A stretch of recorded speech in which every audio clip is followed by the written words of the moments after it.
Are you thinking about replacing your car or SUV with a pickup truck?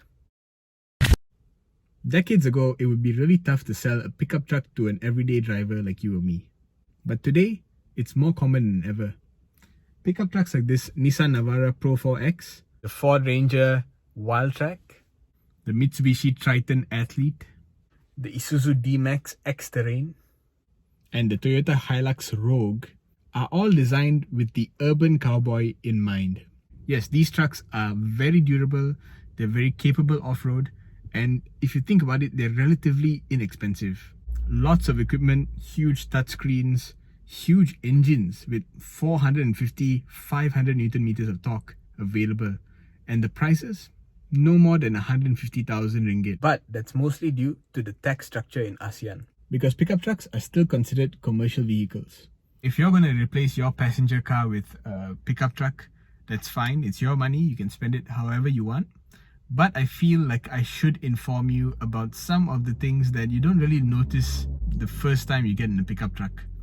And perhaps you'll take this into consideration before you make your purchase. Now, if you put a gun to my head and ask me to choose one pickup truck to drive for the rest of my life, I would choose this Nissan Navara Pro 4X because it actually has really good suspension at the back.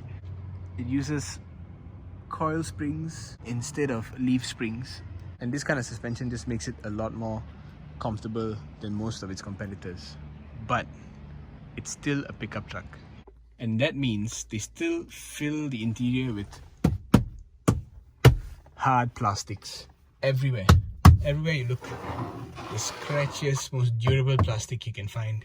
And they have to do this because they still sell the base model Navara to contractors, to farmers, to estate workers. So the car has to be able to take a lot of abuse on the inside. And that carries through to the second point, which is you'll never get genuine leather in any of the interiors of these pickup trucks. Maybe the Ranger Raptor might be an exception, I can't really remember, but even that uses a mix. In most of these, you'll get synthetic leather, which is, it looks great and it's really durable, it's made to be durable, but it gets hot. It's not really a breathable material, So you have to live with that. It's not the best feeling material. It looks okay, but it's not great. And this is not exclusively to the Nissan, even the Hilux, the D-Max. There's no pickup truck with really good leather inside. It's all this kind of vinyl material.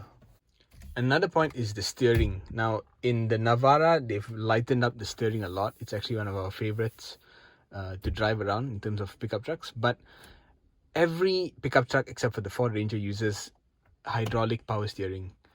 So with hydraulic power steering, it's a little bit more durability, which is what a lot of these commercial applications want. But I mean, think about how many passenger cars today still use hydraulic power steering. Even the Myvi doesn't use hydraulic power steering anymore. And you'll definitely feel it if you're making the transition from a regular car to a pickup truck. The next thing you'll definitely feel is the diesel engine. Ooh. Now, I personally don't mind diesel engines. I think they are excellent at a lot of things. In terms of loudness, there's no running away from that. It is going to be loud. It's going to be in your face every day. You have to think about that. While I'm out here, I might as well show you some of the other things you have to think about. A lot of these pickup trucks come with off-road tires. You have to look at how much each of these tires cost to replace. They're not as cheap as your regular passenger car tires. And of course, diesel engine servicing is another maintenance item you have to think about.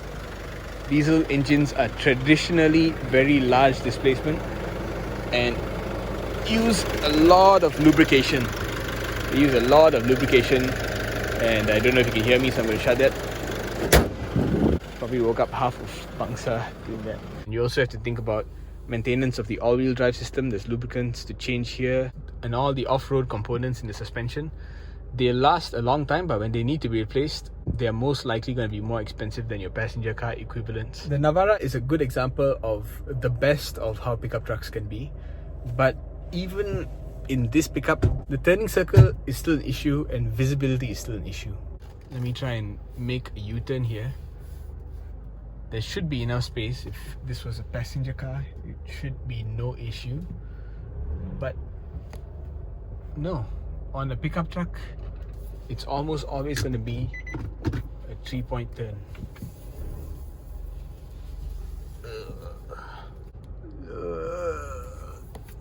Visibility is always a bit more tough in a pickup truck because they ride so high. The hoods are usually very high up. You can't really see the edge. But I mean, in this Navara, you have a 360 cam, which is very helpful. Another thing you have to think about is how this vehicle is going to function as a family vehicle. In a lot of SUVs, you have a proper cover for your boot. You have a proper trunk actually. But here, pickup trucks don't come with the same covers and all that. And look at that.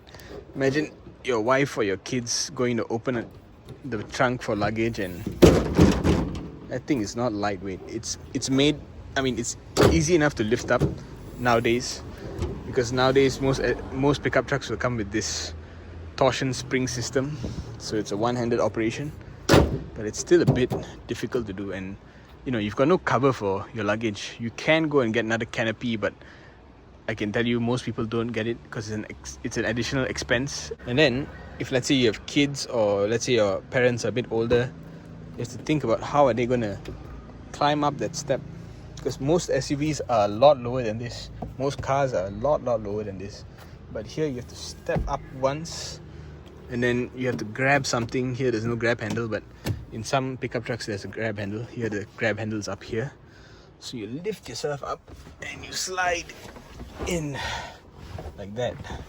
Now if you have a parent aged 60 and up, it's going to be very difficult. If they're aged 70 plus, it's going to be, well, not great getting up here. The recline is kind of fixed because you got this flat back. If you're tall, people have to compromise on leg room. Yeah, there are amenities like aircon vents at the back. There's a little USB here, but the back seats of any pickup truck are always going to be a compromise. There's no support whatsoever for thighs. It's just a very small space. So as a family vehicle, you really have to think, are you torturing your family just to have your pickup truck? If you've got no choice, you know, if you're a businessman and you only have one car and it has to be a pickup truck, then fine, it can pass as a family car. But if you're switching from a passenger car to this, there's going to be compromises for your family.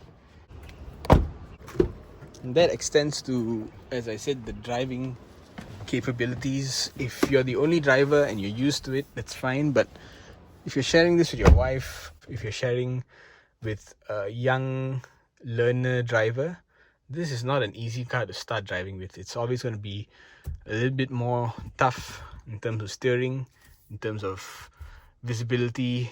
It's just an overall tougher vehicle to drive, and it's also huge. It's as big as the Alphard, a truck like this. In fact, it's harder to drive than an Alphard because visibility is quite difficult. It's quite bad. I wouldn't dissuade you from buying a pickup truck if that is your choice, but if it's your first time buying a pickup truck and you're buying it as a replacement, those are some of the things you have to consider. I don't think pickup trucks are lacking in equipment nowadays. They're as well equipped as many of their passenger car alternatives, but I still think that those factors need to be considered before you make the purchase. That's it. Thanks for watching. Cheers. Bye-bye.